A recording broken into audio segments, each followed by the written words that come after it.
Welcome in, everybody, to another episode of The Brett Allan Show, a pop culture podcast where we talk to your favorite actors, comedians from film and television, music, comedy, anywhere pop culture hangs out, you will find us there waiting to talk to somebody. And today, I have a very special guest. I'm excited about this conversation. We are talking with comedian Drew Lynch, who has a brand new special out, Concussed, which is hilarious. I mean, you're just funny no matter what, even on your social media, whatever you do. I appreciate you, and I'm excited to chat. Drew, welcome into the show. It's great to have you. Thanks, Brett. That's such a nice intro.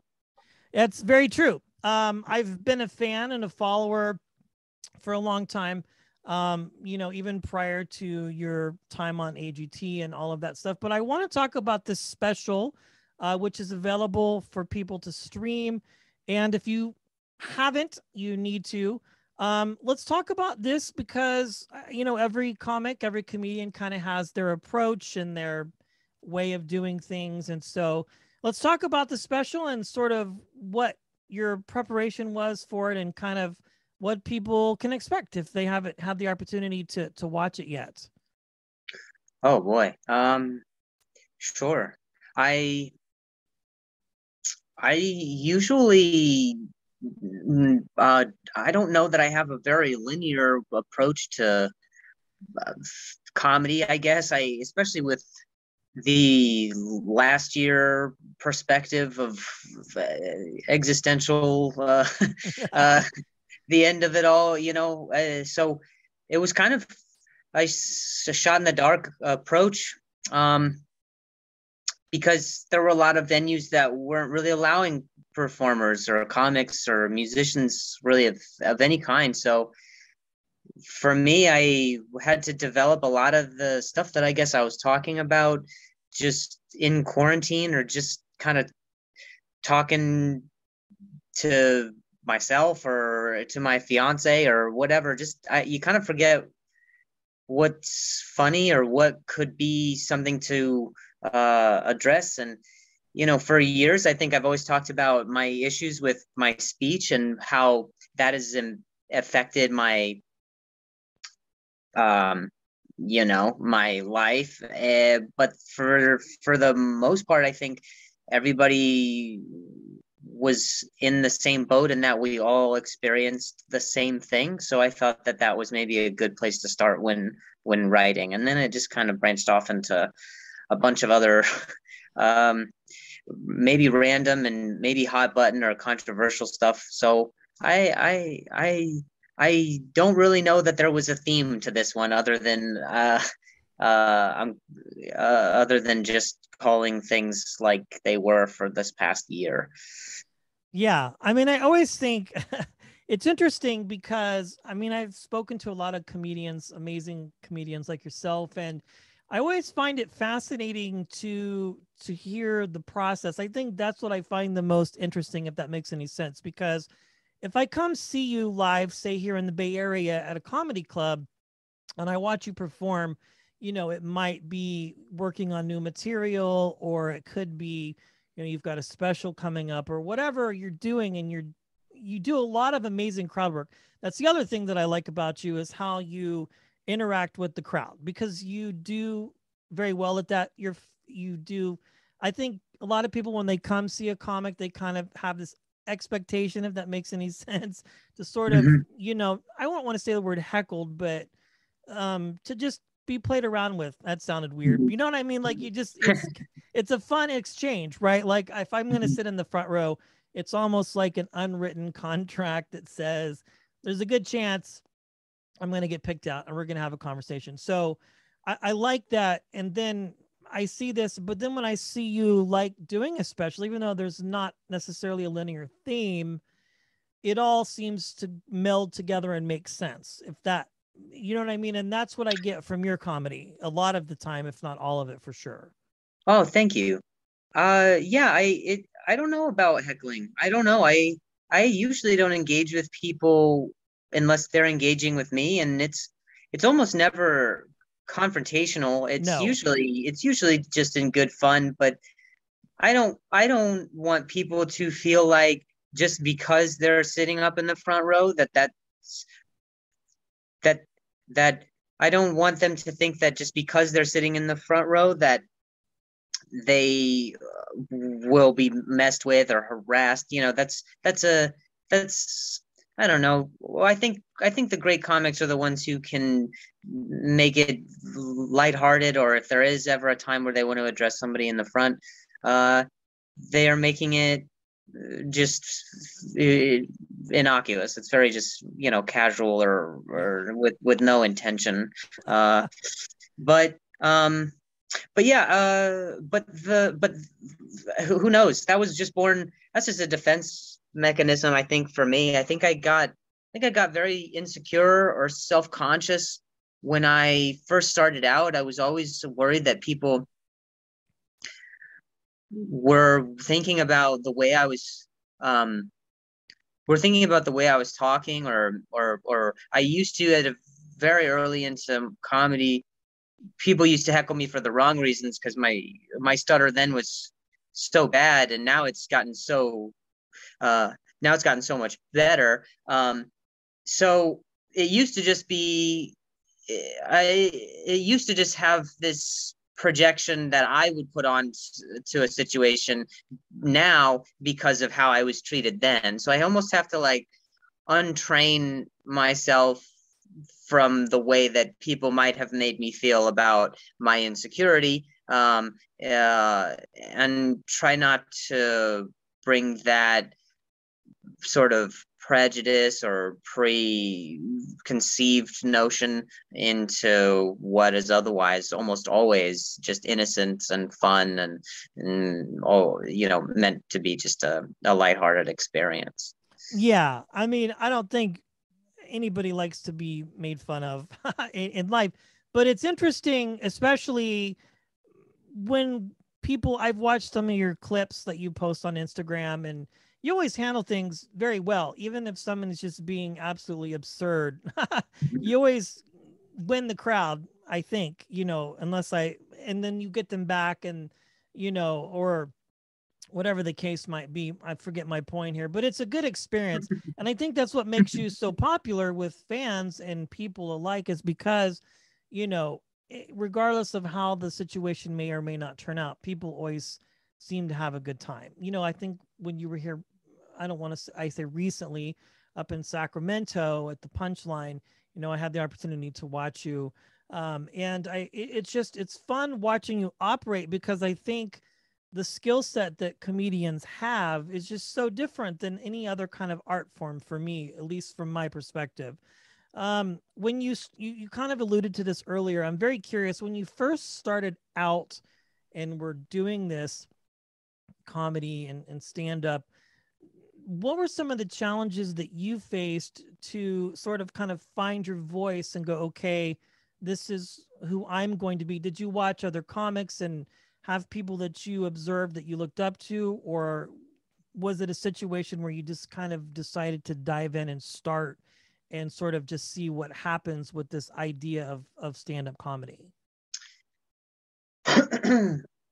That's a really good question. I always watched stand-up. Growing up, I watched like Chappelle, I watched Ron White, I watched Ellen and Louis and Bill Engvall. Like, I watched a lot of it, but I watched Dane. I watched a lot of it, but never from the perspective or with the intention of, I guess, analyzing it, because I never wanted to be a stand-up. And,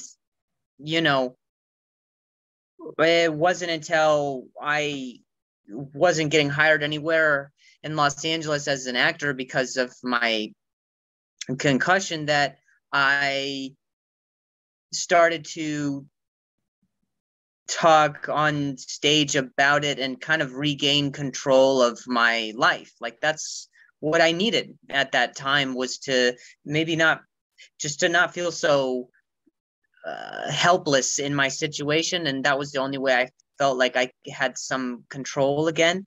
And I want to say that I didn't even know how to write a joke. And then I read, I think, like the Comedy Bible by Judy Carter, and she was talking about target assumptions and a sentence starting one way and then at the end it goes somewhere else. And, I just kind of translated that.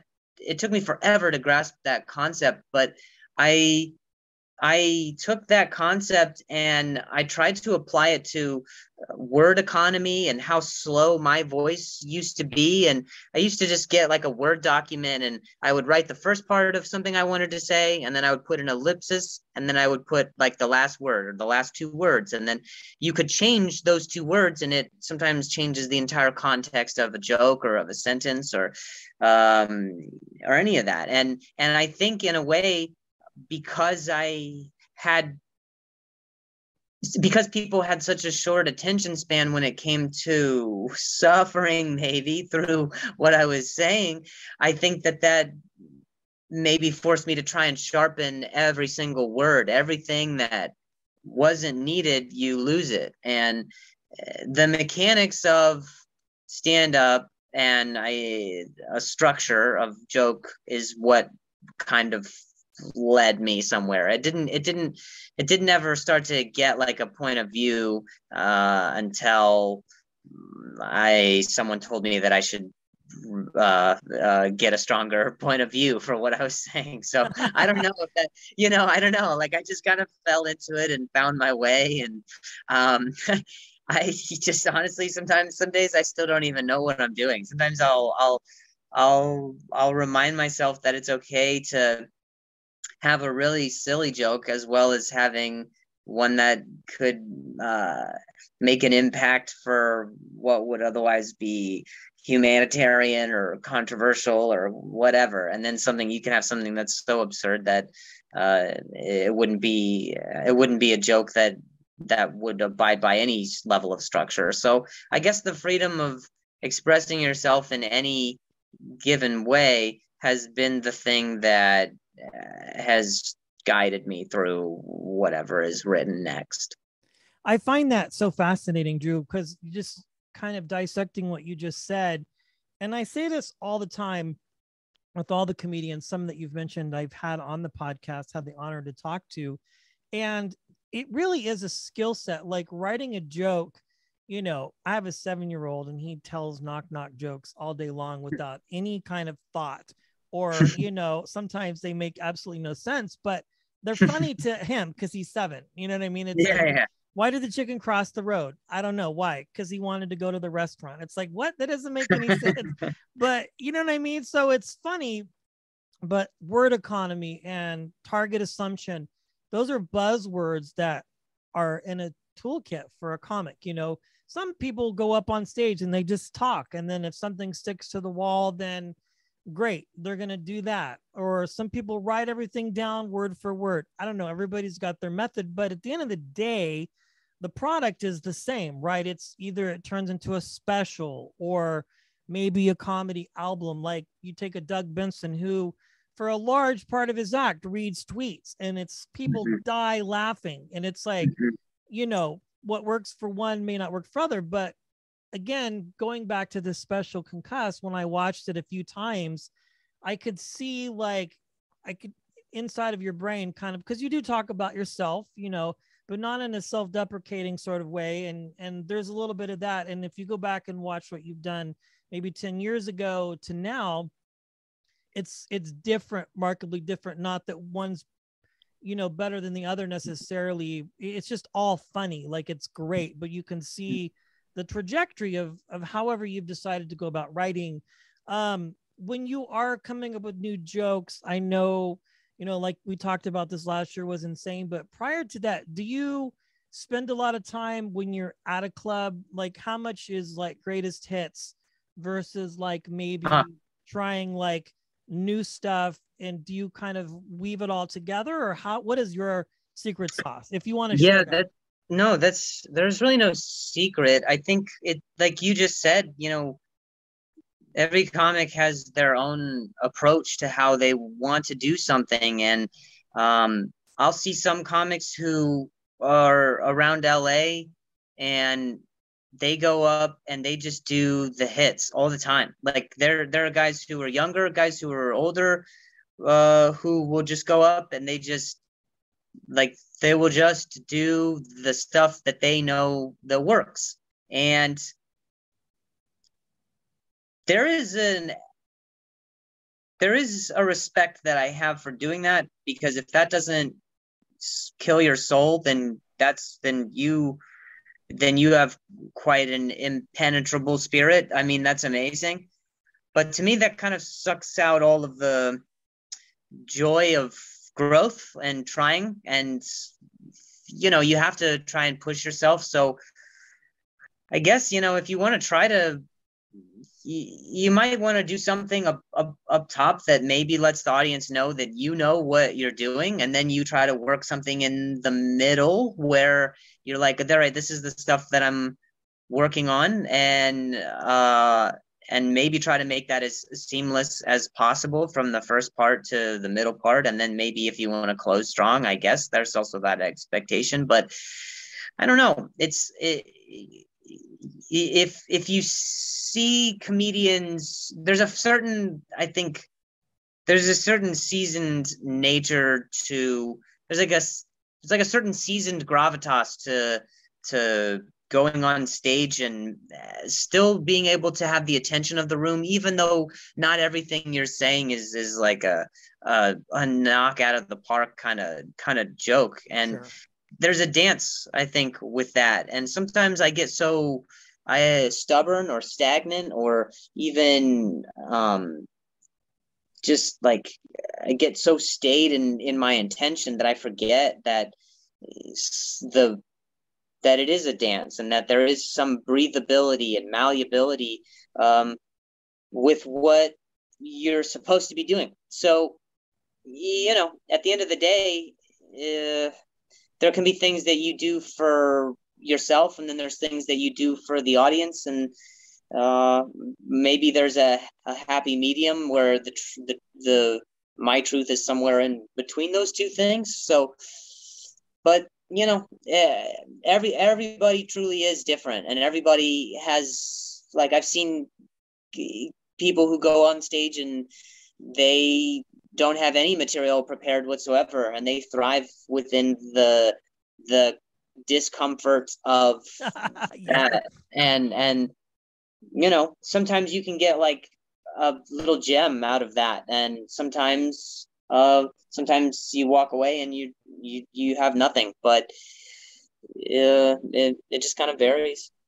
I think that is what the beauty is of what you do as an artist, as a comedian, taking risk and putting yourself out there, and having that thick skin, I guess you could say, or whatever that skill set is that you have as a comedian. And that's what makes you successful, Drew. I'm fully convinced, is because of that. I don't necessarily know that I could do it per se, but the strength and the courage and whatever that you protrude is great. Any comedian, really, because it brings joy to people like myself and our listeners and other people. And you turn out with great material that you've done, whether it's televised or the special Concussed, which people can stream. And there's a million clips out there of you. And some of your stuff is hilarious. I mean, there are so many things that you talk about that I can relate to, either on a personal level or that are just funny. And it's great. If people want to kind of connect and find out where you're traveling, are you able to travel right now, or are you still kind of working things out a little bit in that sense? I'm in LA right now, but I go on tour at the beginning of November and December. So I'm kind of in this in the limbo of getting things ready for what's to come. Because once you get done with an hour, you dump it and you gotta start over. So that's what happens now. But I'm hoping that I'm hoping that some stuff will be in the works when I go on tour in November and December. Fantastic. We have been chatting with comedian Drew Lynch, and the special Concussed is available now to stream. It's hilarious. If you have not had the chance to watch it, please do. We will link it in our show notes. And thank you for pressing play and being a part of today's episode. Be sure to share this with a friend. Head over to Apple Podcasts. You can do that. It's easy, or whichever device that you have in your hand. Drew, thanks for joining me today. I appreciate it. It's been a lot of fun. Yeah, thanks, Brett. I had fun as well.